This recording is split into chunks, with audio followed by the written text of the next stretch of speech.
Bismillahirrahmanirrahim. Alhamdulillahirabbil alamin. Allahumma sholli ala sayidina Muhammad wa ala ali sayidina Muhammad.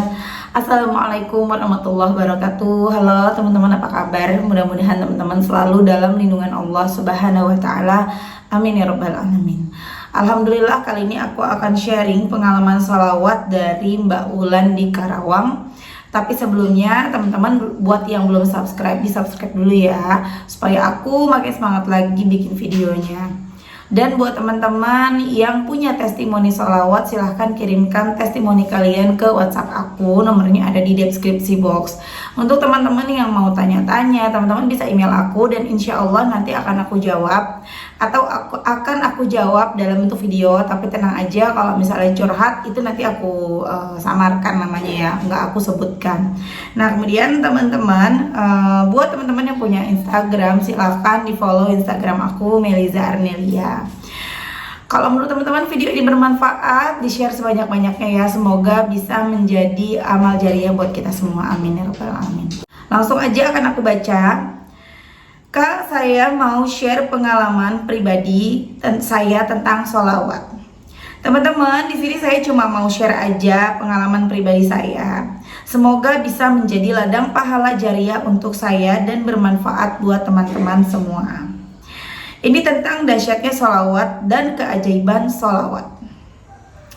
Jadi beberapa bulan ini saya ngamalin sholawat Jibril yang bunyinya Shallallahu ala Muhammad.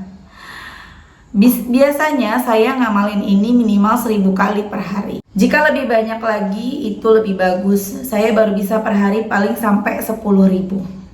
Dan ini pengalaman pribadi saya real. Saya rasakan sendiri keajaibannya. Pertolongan Allah itu datang. Pertama, Allah tolong saya untuk bisa tebus sertifikat rumah peninggalan Bapak yang sudah menjadi hak saya. Kedua, Allah tunda dulu kenapa rumah itu belum bisa terjual cepat. Ternyata Allah mau ngasih tahu nih Kak ke saya, bahwa ada orang lain nih yang berniat jahat sama saya. Allah bukakan satu persatu kebohongannya sampai tuntas. Sesayang itu Allah sama hambanya. Ketiga, Allah lindungi saya dari orang-orang yang berniat tidak baik pada saya. Keempat, dan dari satu masalah, Allah kasih lagi saya masalah lain. Untuk saya buka lagi kebohongannya, atau bisa dibilang yang beliau tutup-tutupi selama ini dari saya. Allah datangkan pertolongannya melalui paman saya. Dan disitulah saya tahu bahwa akte sawah peninggalan ibu saya yang sudah menjadi hak saya masih ada pada beliau. Semoga Allah pun memudahkan saya untuk mengambil apa yang sudah menjadi hak saya ya. Mohon doanya teman-teman. Ambil sisi positifnya, di sini saya bukan membeberkan aib keluarga saya, tapi lebih memperlihatkan bagaimana cara Allah menolong saya. Masya Allah, sedahsyat itu keajaiban sholawat teman-teman. Sholawat tidak hanya bisa mengabulkan apa yang menjadi hajat-hajat kita, tapi dengan bersolawat juga Allah mudahkan apa yang menjadi masalah kita. Allah langsung yang beresin masalah kita. Sesayang itu Allah sama hambanya. Ingat diri untuk saya pribadi, Allah telah banyak memberi saya banyak hal. Lantas apa yang bisa saya lakukan untuk membalasnya? Sesungguhnya Allah tidak mengubah keadaan suatu kaum sebelum mereka mengubah keadaan diri mereka sendiri. Dan apabila Allah menghendaki keburukan terhadap suatu kaum, maka tak ada yang dapat menolaknya dan tidak ada pelindung bagi mereka selain Dia. Berubah menjadi lebih baik lagi dari diri kamu yang sebelumnya. Jika bukan kamu yang merubahnya, Allah tidak akan merubahnya. Mulailah dari hal yang terkecil yang bisa kamu lakukan untuk dirimu sendiri. Contohnya, kita pengen berenang tapi nggak mau belajar renang, ya gimana mau bisa renang? Begitu juga dengan diri kita. Pengen berubah lebih baik, pengen hajat-hajat dunia kita dipenuhi sama Allah, pengen masalah kita diberesin langsung sama Allah, pengen kesusahan atau kesulitan hidup kita Allah tolong. Tapi kitanya nggak mau deketin Allah, nggak mau rayu Allah, nggak mau bujuk Allah, gimana Allah mau nolong? Sama seperti layaknya anak yang sedang meminta sesuatu sama orang tuanya. Kalau mau diturutin atau dipenuhin sama orang tua kita pastikan kita sebagai anak bujuk-bujuk dulu orang tua kita. Rayu-rayu dulu orang tua kita, baik-baikin dulu beliau, ya enggak? Semoga pengalaman saya ini membuat teman-teman tergerak juga ya untuk bersolawat. Amin. Terima kasih banyak Kak. Awalnya saya iseng lihat VT Kakak, terus lama-kelamaan hati saya tergerak dan termotivasi untuk ikut bersolawat. Semoga bisa tetap istiqomah. Amin. Kemudian aku tanya, Masya Allah ini dengan Mbak siapa? Dengan Wulan di Karawang. Masya Allah banget ya teman-teman. Itu tadi testimoni dari Mbak Wulan di Karawang. Ya Allah, dahsyat ya. Jadi memang teman-teman, ketika kita bersolawat, kita tuh misalnya punya hajat, lagi kepengen punya rumah atau lunas utang, pengen punya mobil, punya keturunan dan lain-lain. Tapi ternyata perjalanannya Allah tuh nggak ngabulin. Sebenarnya bukan Allah nggak ngabulin, Allah nunda dulu. Karena ada yang lebih penting yang pengen Allah kasih ke kita. Beneran deh, kita kalau udah sholawatan itu tuh apa ya, banyak hal yang di luar dugaan kita. Kadang kita tuh suka begini, kenapa sih Allah nggak ngabulin sementara yang lain kok cepet banget ya dikabulin gitu ya. Padahal sebenarnya kita lagi ada sakit nih teman-teman. Kita ternyata punya penyakit yang kita nggak tahu. Allah pelan-pelan nyembuhin penyakit kita itu. Ada testimoninya, insya Allah nanti akan segera aku tayangin yang beliau sakit, beliau butuhnya uang, tapi ternyata Allah kasih kesembuhan yang tanpa harus pengobatan lain-lain, pokoknya sembuh. Istiqomah 3 bulan sholawatan. Jadi teman-teman ayo kita perbanyak sholawat. Seperti contoh ya, aku dulu teman-teman mungkin udah sering dengar, aku ulang lagi ya. Dulu aku 2018 sholawatan, pengen banget supaya dagangan aku laris, karena aku baru mulai usaha lagi gitu ya. Mengumpulin lagi pelanggan-pelanggan baru, pengen banget.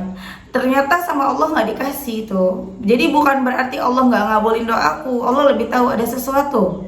Jadi pada waktu itu aku ada satu masalah yang memang sama sekali aku nggak tahu. Aku dibohongin orang, aku nggak tahu, sama kurang lebih seperti Mbak Wulan ini ya. Aku nggak tahu punya masalah, sama Allah dibongkar masalah itu sehingga aku tahu. Kemudian sama Allah diselesaikan satu persatu hingga tuntas.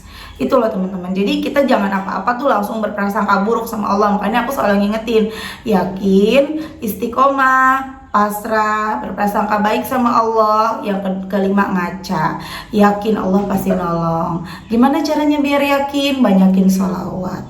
Istiqomah walaupun belum dikabulkan, gimana caranya biar istiqomah? Paksa baca sholawat.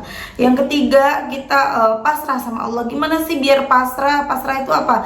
Pasrah itu kita udah nyerahin semuanya, kalau terserah Allah deh, mau ngabulin mau enggak, mau ngabulinnya kapan terserah Allah, itu namanya pasrah. Gimana caranya? Banyakin sholawat. Yang keempat, berprasangka baik sama Allah. Gimana caranya? Ya berusaha dong. Masa kita berprasangka buruk sama Allah?